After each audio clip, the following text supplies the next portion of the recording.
Har sohada sun'iy intellekt jadal bilan rivojlanayotgan bir paytda Amerika kinoijodkorlari tomonidan ancha yil oldin yaratilgan sun'iy bachadon filmi e'tiborimizni tortdi. Kino Rachel ismli ayol o'zining homilador holatidan hayratlanganicha ko'zguga qarab turgan kadr bilan boshlandi. Ammo bu holat shunchaki tush bo'lib, Rachel uyg'onib ketadi va barchasi tush ekanligini anglaydi. Uy ishlarini bajaruvchi Yelena ismli sun'iy intellekt asosida ishlovchi tizim Rachelga nonushta tayyorlab beradi. Lekin Rachel band bo'lgani uchun ishga shoshadi va ketishdan oldin turmush o'rtog'i Elvi bilan xayrlashib, ishi tomon yo'l oladi. Yo'l davomida Rachel maxsus sun'iy bachadon kapsulasini ko'tarib olgan ayolga ko'z tushadi va o'yga tolguncha ishi tomon yo'lni davom ettiradi. Bu vaqtda Elvi ham uyg'onadi va aqlli uy tizimi Yelenaning nonushta qilish va kun tartibi haqida tavsiyasiga e'tibor bermasdan o'z gullariga g'amxo'rlik qiladi va nonushta vaqtini o'tkazib yuboradi. Ishga kelgan Rachel hamkasblariga sun'iy intellekt asosida ishlaydigan robotning yangi modelini tanishtirib o'tadi. Bu robot ofisdagi xodimlarning o'rnini egallashi mumkin bo'lganligi uchun barcha xodimlar o'zlarini endilikda keraksiz bo'lib qolishlaridan qo'rqib xavotirga tusha boshlaydi. Ammo shu vaqt Alice ismli menejer jonli inson xodimlarga har doim ehtiyoj borligini aytib, ularni tinchlantiradi. Eng zo'r filmlar yangi Kinochi YouTube kanalida. Keyinchalik Rachelni bo'lim boshlig'i chaqiradi va uning lavozimini ko'tarishini aytib o'tadi. Ular biroz suhbatlashadi va Rachel hozirda bolali bo'lishni rejalashtirmayotganini aytib o'tadi. Shunda boshlig'i Rachelga hozirda ular bolali bo'lish uchun eng qulay vaqt ekanligini, chunki ular ishlayotgan kompaniya sun'iy bachadon markazini sotib olganligi va kompaniya Rachel uchun to'lovlarning bir qismini qoplab berishini aytib o'tadi. Rachel xonasiga kirib, yangi yordamchi robot bilan ishlayotganida unga bachadon markazidan qo'ng'iroq qiladi va Rachelga maxsus joy ochilgani haqida xabar berishadi va uchrashuv belgilashadi. Rachel ikkilanganicha bachadon markaziga hech bo'lmaganda ekskursiya qilish uchun tashrif buyurishga qaror qiladi. Chunki bu markazga kelish uchun navbatda turganlar soni juda ko'p bo'lganligi sababli Rachel imkoniyatdan foydalanib uchrashuvni qabul qiladi. Tushlik paytida u sun'iy tabiat qo'yniga boradi va dengiz va daraxtlarning ovozi sun'iy tarzda qo'yib beriladigan xonada dam oladi. G'arbda va okean ortida texnologiyalar rivojlangan sari tabiiylik kamayib boryapti. Albatta, bizning yurtimizga ham bular ta'sir qilmay qo'ymaydi. Lekin baribir bizda tabiiylikni xohlovchilar va o'zligini yo'qotmaganlar juda ko'p. U uxlab qoladi va yana farzand ko'rishni orzu qiladi. Bu vaqtda maktab issiqxonasida Elvi o'z o'quvchilariga yangi tabiiy mevalarni yaqindan tanishtirib ma'lumot berib o'tadi. Lekin o'quvchilar tabiatdan olingan tabiiy narsalarni iste'mol qilish jirkanchli va xavfli deb o'ylashadi. Chunki bu o'quvchilarning hammasi allaqachon sun'iy intellekt mashinalari va robotlar tomonidan tayyorlangan taomga o'rganib qolishgan edi. Bu onda Rachel o'zining sun'iy intellekt terapevti Elisa oldiga boradi va u bilan bachadon markazi haqida suhbatlashadi. Ma'lum bo'lishicha, bachadon markazi er-xotinning tashqi sun'iy qornida, ya'ni sun'iy bachadon kapsulasida chaqaloqni o'stirishga imkon beradigan laboratoriya bo'lib, bu ayolni har qanday sog'liq uchun xavflardan qutqaradi va ota-onaning kelasini ham homila uchun teng ravishda javobgar bo'lishga imkon beradi. Biroq Rachel eri Elvi tabiiy yo'lda farzandli bo'lishni xohlashini va sun'iy bachadon kapsulasi orqali bolali bo'lishni istamaganligini biladi. Shuning uchun ham u haligacha eriga bachadon markazi haqida qanday qilib aytish bo'yicha tashvishlanayotgan edi. Shunda sun'iy intellekt Eliza sun'iy kapsulada o'sgan chaqaloqlar ham oddiy odam bachadondan o'sgan tabiiy chaqaloqlardek sog'lom bo'lishini aytib, Rachelni ishontiradi va Rachel bu haqida eri bilan gaplashishga qaror qiladi. Uyga qaytgan Rachel eri bilan sun'iy bachadon kapsulasi bo'yicha gaplashish uchun shaylangan bir paytda Elvi bugungi talabalar bilan bo'lgan darsdan hafsalasi pir bo'lganligi va hozirgi kunda odamlar tabiat va tabiiy narsalardan uzoqlashayotganligi haqida gapirib shikoyat qila boshlaydi. Buni eshitgan Rachel eriga aytmoqchi bo'lgan gaplarni aytishga botina olmay jim bo'lib qoladi.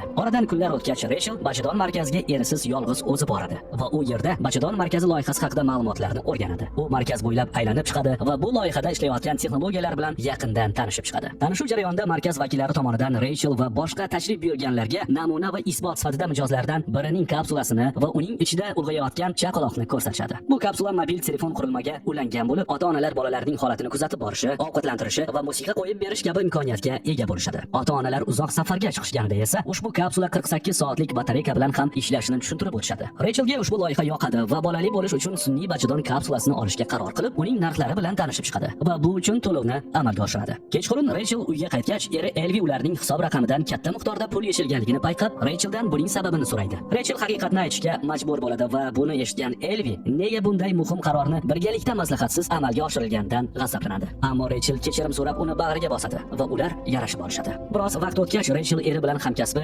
Alice'nikiga boradi. Alice turmush o'rtog'i bilan ular foydalanayotgan kapsulani ko'rsatadi va o'z tanlovidan juda mamnun ekanliklarini aytib, o'z fikri va tajribalari bilan o'rtoqlashishadi. Ular Elviga kapsulani ushlab ko'rishni taklif qiladi, lekin Elvi rad etadi. Er-xotin uyga qaytgach, ular sun'iy bachadon bachadon bo'yicha uzoq bahslashadi. Elvi buni shunchaki kimyoviy moddalarga to'la plastik gadjet sifatida ko'radi. Lekin Rachel kapsula chaqaloq uchun haqiqiy bachadondek ekanligini tushuntirishga harakat qiladi. Keyingi kuni er-xotin restoranga boradi va bu janjal yana davom etadi. Elvi bu kapsula shunchaki hissiyotsiz kompyuter va u insonning hissiy holatini baholay olmaydi degan qat'iy fikrda qoladi. Bu gaplardan charchagan Rachel hech qanday bola rejalashtirmaslikni aytib xafa bo'ladi. Oxir-oqibat Elvi bola ular uchun qanchalik muhim ekanligini hisobga olib, kapsulada chaqaloq dunyoga keltirish fikriga rozi bo'ladi. Ertasi kuni er-xotin bachadon markaziga borib shartnoma imzolashadi. Ularda bo'lajak chaqaloqning jinsini tanlash imkoniyati bor edi va ular Elvining Y urug' xromosomalarini olish yo'li bilan sun'iy bachadon kapsulasida o'g'il farzand yetishtirishga kelishib olishadi. Shundan so'ng er-xotin katta ekranda urug'lanish jarayonini bir muddat tomosha qiladi. Bir necha daqiqalardan so'ng esa hamshira ularga yaratilgan homilani kichkina kavazonda olib keladi va bu jarayonning birinchi bosqichi tugallanganligini aytadi.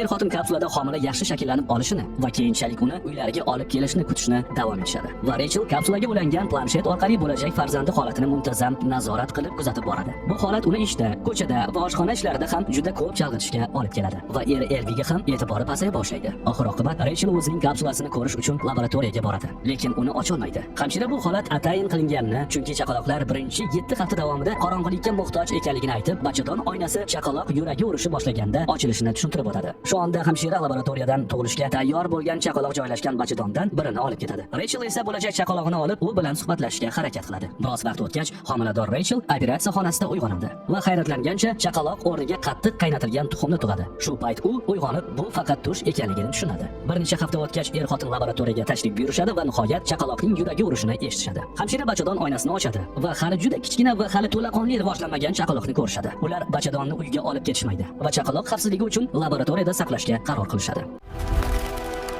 Qaysi filmlarni yoqtirasiz? Kommentda yozing. Obunani ham unutmang.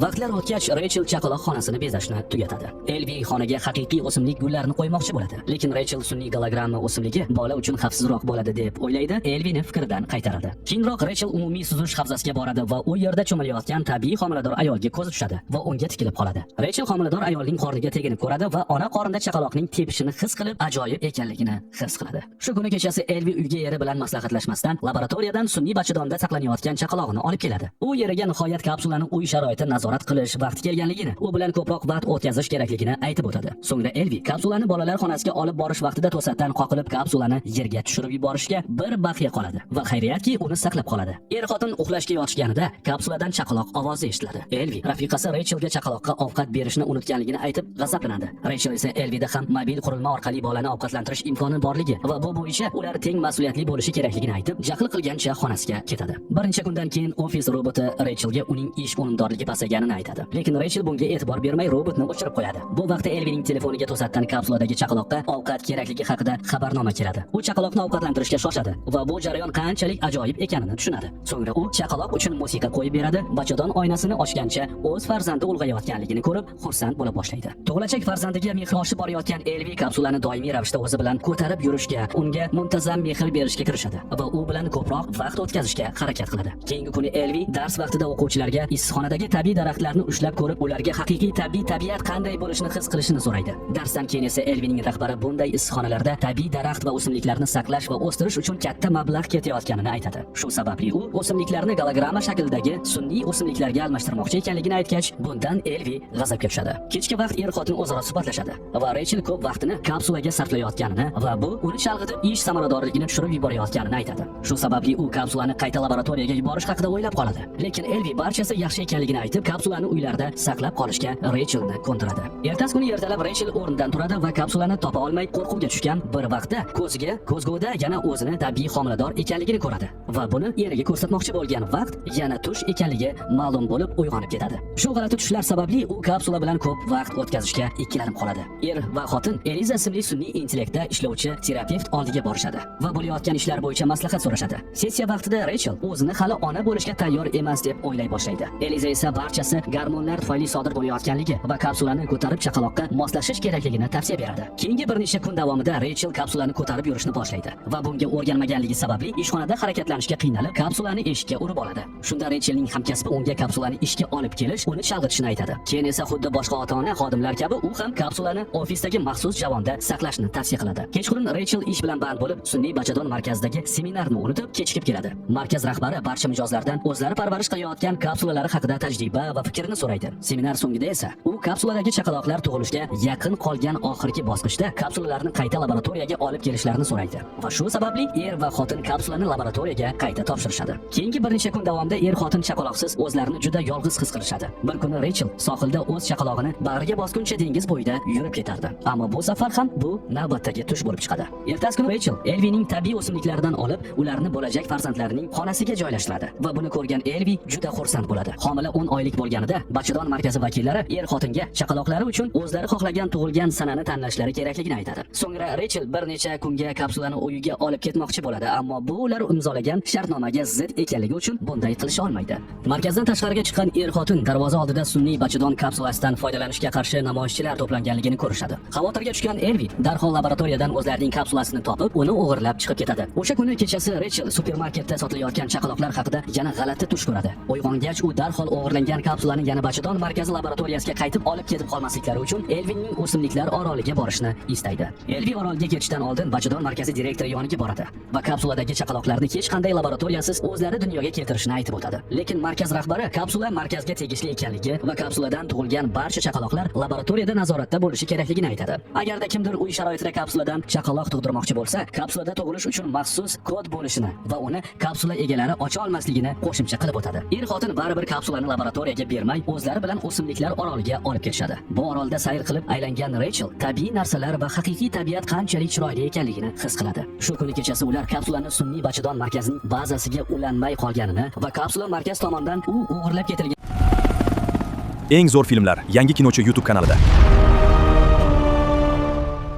uchun markaz bilan aloqa uzilganligini tushunishadi. Bundan Rachel vahimaga tushadi va darhol kapsulani markaz laboratoriyasiga qaytib olib borishni xohlaydi. Lekin Elvi uni tinchlantiradi va kapsulada hali 48 soatlik batareya quvvati mavjudligi va chaqaloq bu vaqt oralig'ida xavfsiz ekanligini aytib uni tinchlantiradi. Ertasi kuni tongda er-xotin kapsuladan bola tug'ilishga tayyorligi haqidagi ovozli musiqani eshitadi. Ular kapsulaga laboratoriya ruxsatsiz o'g'irlab ketganliklari uchun kapsulani ochish kodini bilishmas edi. Rachel ilovada bir nechta kodlarni sinab ko'radi, lekin ularning hech biri mos kelmaydi. Shuning uchun Elvi ehtiyotkorlik bilan kuch ishlatib kapsulani majburiy tarzda ochishga kirishadi va buni uddalaydi. Ular chaqaloqlarni sog'-omon bag'rilariga olishgach, kapsulani pochta orqali sun'iy bachadon markaziga qaytarib yuborishadi va o'zlari uylariga qaytishadi. Shu tariqa Rachel va Elvi sun'iy bachadon kapsulasidan tug'ilgan farzandlari bilan baxtli hayot kechirishni davom ettirishadi. Aslida bu filmda qanday g'oya ilgari surilmoqda?